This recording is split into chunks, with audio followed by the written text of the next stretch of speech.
Di sesi ini saya ingin menunjukkan publikasi-publikasi di jurnal internasional maupun nasional yang menggunakan data survei. Harapannya adalah akan memberikan kita ilham apa-apa saja topik yang bisa kita explore atau kita teliti dengan menggunakan data survei. Yang pertama adalah Demographic and Health Survey, terutama yang berkaitan dengan effective coverage yang sudah kita bahas di sesi sebelumnya. Nah, dari ketiga paper yang ada di dalam halaman ini, pertama itu adalah Effective Coverage of Facility Delivery in Bangladesh, Haiti, Malawi, Nepal, Senegal, and Tanzania. Nah, bisa dilihat di sini bahwa banyak paper yang menggunakan berbagai macam negara sekaligus untuk melihat effective coverage, dan karena DHS itu comparable atau bisa diperbandingkan antar negara, datasetnya juga mengizinkan untuk melakukan analisis antar negara. Nah, yang kedua itu adalah Trends in and Projection of Indicators of Universal Health Coverage di Bangladesh dari tahun 1995 sampai dengan 2030 yang juga menggunakan data DHS Bangladesh. Untuk paper yang terbit di Lancet ini dan cukup terkenal, selain data DHS juga dipakai data-data lain untuk melengkapi analisis mereka. Tetapi DHS tetap digunakan sebagai salah satu dasar atau dataset yang utama digunakan dalam paper ini.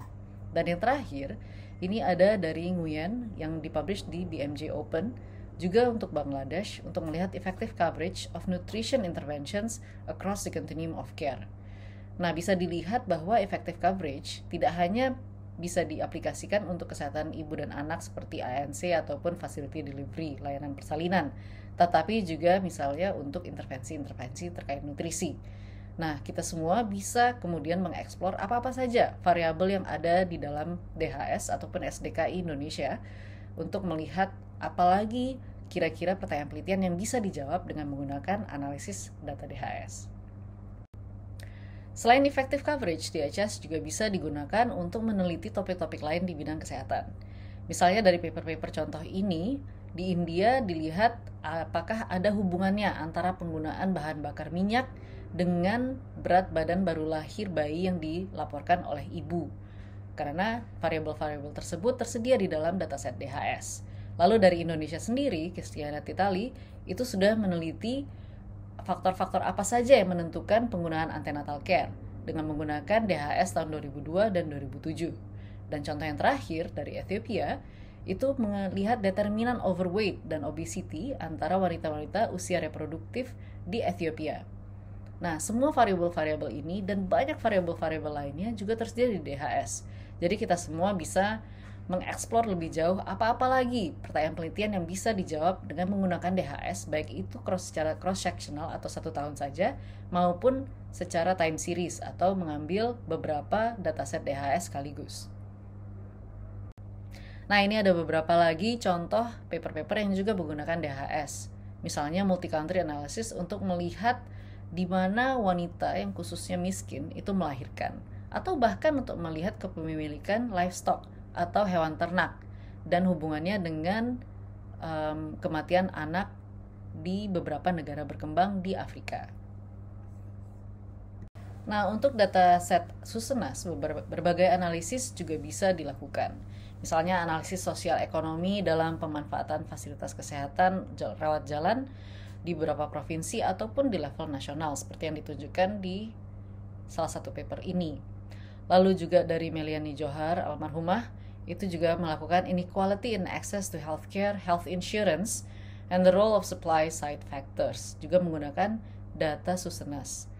Yang terakhir sebagai contoh ada di Jurnal Kesehatan Masyarakat, itu ada factors affecting the use of contraceptive in Indonesia. Jadi ya selain rawat jalan, asuransi, juga bisa melihat KB ataupun di mana ibu melahirkan misalnya. Nah, contoh terakhir untuk paper-paper yang memakai data survei adalah yang dari AFLS. AFLS ini sudah banyak digunakan dan juga sudah banyak dipublikasi di jurnal internasional. Misalnya yang terkait dengan health insurance oleh Pak Darius Erlangga sebagai bagian dari tesis beliau di Inggris. Nah, yang berjudul The Impact of Public Health Insurance on Healthcare Utilization in Indonesia, Evidence from Panel Data. Panel data ini artinya beliau memakai lebih dari satu wave AFLS untuk melihat apakah kepemilikan asuransi kesehatan meningkatkan layanan atau penggunaan layanan rawat jalan dan rawat inap, serta apakah ada kesenjangan antara si miskin dan si kaya misalnya dalam penggunaan layanan-layanan kesehatan tersebut. Saya sendiri bersama beberapa rekan juga menggunakan IFLS 2007 dan 2014 untuk melihat impact of non-communicable disease multimorbidity on health service use, catastrophic health expenditure, and productivity loss. Paper ini baru dipublish di awal 2021 dan menggunakan data-data IFLS juga.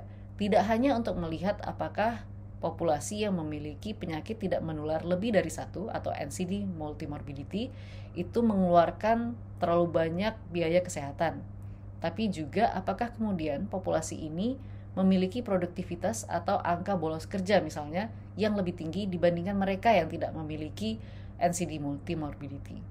Dan yang terakhir, juga bisa melihat factors associated with the use of outpatient services among the elderly in Indonesia.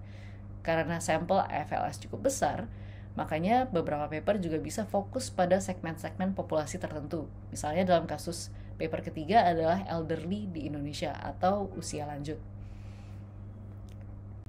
Nah, mudah-mudahan beberapa contoh paper-paper yang menggunakan data survei ini bisa menjadi ilham kita semua tentang betapa kayanya variabel-variabel yang termuat dalam data survei kesehatan. Namun belum semuanya dieksplor dan belum semuanya dipublikasi dengan menggunakan metode statistik yang rigor atau yang benar-benar mumpuni. Jadi mudah-mudahan sesi untuk melihat data-data survei ini bisa kemudian menjadi inspirasi, baik itu untuk tesis, apakah untuk penelitian berikutnya, atau melihat gap-gap penelitian yang belum dilakukan sehingga kita semua bisa memakai data survei dan mempublikasikan sesuatu yang berguna untuk kesehatan masyarakat. Terima kasih untuk perhatiannya.